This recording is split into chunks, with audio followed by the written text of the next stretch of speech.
महाराष्ट्रात उद्धव ठाकरे यांच्या शिवसेना आणि काँग्रेस पक्षातील संघर्ष तीव्र झाला आहे.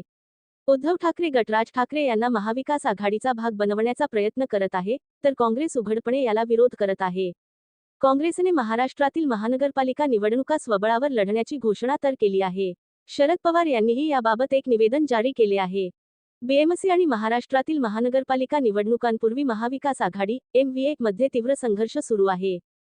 युती तुटण्याच्या उंबरठ्यावर आहे. काँग्रेसने स्वबळावर निवडणुका लढवण्याची घोषणा केली आहे. राज ठाकरे यांना महाविकास आघाडीत आणण्यास काँग्रेसचा विरोध आहे.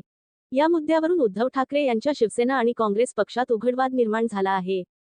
आता शरद पवारांचा राष्ट्रवादी काँग्रेससोबत युती करून निवडणुका लढवणार की ठाकरे बंधूंसोबत? हे चित्र अधिकाधिक स्पष्ट झाले आहे. बीएमसी निवडणुकीच्या तयारीसंदर्भात झालेल्या बैठकीत शरद पक्षाने उद्धव ठाकरे आणि राज ठाकरे यांच्यासोबत युती करण्याचे संकेत दिले. सूत्रांनी दिलेल्या माहितीनुसार शरद पक्षाच्या बैठकीत बीएमसी निवडणुकीसाठी शिवसेनेसोबत उद्धव ठाकरे गट युती करण्यावर चर्चा करण्याचा निर्णय एकमताने घेण्यात आला.